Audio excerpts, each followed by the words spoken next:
Welcome back, Star Wars fans, to a shadowy tale from the galaxy far, far away. Today, we're peeling back the layers of a pivotal moment, how Emperor Palpatine learned that Luke Skywalker, the rebel who shattered the Death Star, was Darth Vader's son. Our source is Disturbance, a gripping story by Mike Chen, and from a certain point of view, The Empire Strikes Back.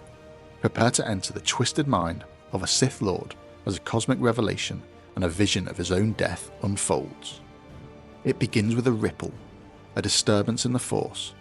Picture Palpatine in his dimly lit office in Coruscant, moments before his hologram call to Vader in The Empire Strikes Back. The Force, his dark instrument of control, trembles with an alien intensity. It's not a vague tremor, it's potent, personal, and alive with emotion. Palpatine, ever curious and cunning, sinks into meditation, probing the currents to uncover its origin. What he finds isn't his own foresight, it's Vader's unguarded vision, spilling through their Force bond. The vision hits him like a storm. Vader strides forward, but he's not the black-armoured enforcer that we know. He's Anakin Skywalker, unburned, unmasked, his face restored to its pre-Mustafar youth. Besides him walks a young man, a lightsaber clipped to his belt.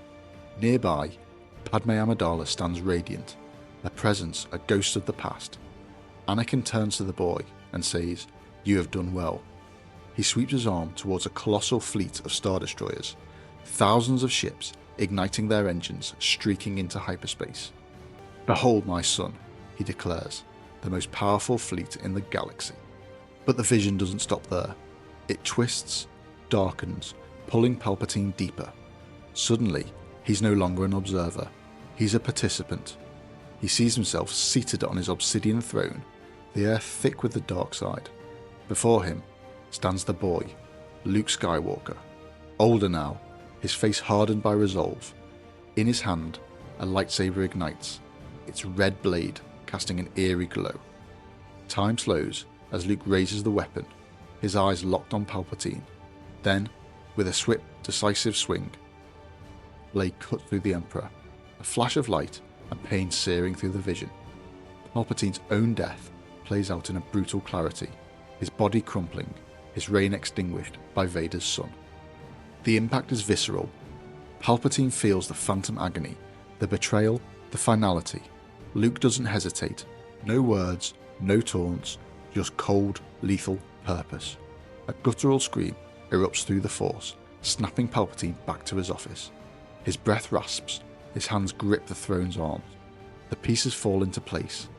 That boy, Luke, isn't just a rebel, he's Anakin's child, Vader's blood, and in this vision, the instrument of Palpatine's end. The disturbance wasn't random, it was Vader's secret desire, his ambition to rule with his son, and perhaps his subconscious wish to see his masters fall. The voice in the vision, Anakin's, rings in Palpatine's ears, a tone that he hasn't heard since the Jedi's fall. This is no mere fantasy, it's a revelation of lineage and treachery. Luke Skywalker, the pilot who destroyed the Death Star, is Vader's hidden legacy. Palpatine sees the threads, Vader's relentless pursuit of the rebels, his fixation on this one boy. It's not duty, it's family. And that vision of Luke killing him, it's a warning etched into the Force, a glimpse of a future where Skywalker blood undoes the Sith dominion. Until now, Luke was a nuisance, a name tied to rebel victories, but this changed everything. Palpatine realizes Vader's been chasing more than a target, he's chasing a dynasty, a Skywalker dynasty. The vision of Luke striking him down isn't just a possibility, it's a prophecy Vader might not even fully grasp. The boy's power, untamed and vast, could topple empires. Palpatine's mind churns. Is this Vader's plan? To raise Luke as his heir, to overthrow his master as Sith tradition demands? Or does the Force itself foresee Palpatine's doom? Palpatine doesn't flinch. Instead, he schemes. Luke's potential is a double-edged saber. Dangerous, yes, but ripe for corruption. Vader wants him, dreams of him, but Palpatine can turn that against his apprentice. He'll let Vader hunt his son, fuel the chase with the Empire's might, ships, troops, resources, and watch.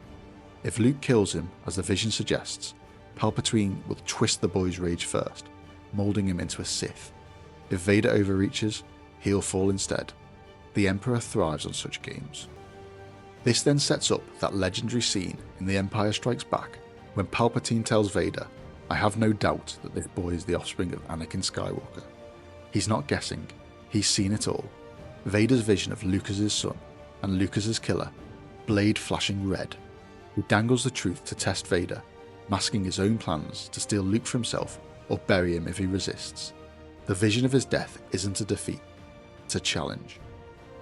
So how did Palpatine uncover Luke's lineage?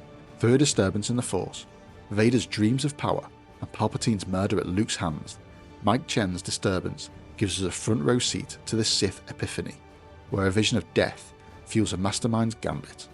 Could Palpatine have dodged that fate, or was Luke always his end? Tell us below. Hope you enjoyed. Please subscribe.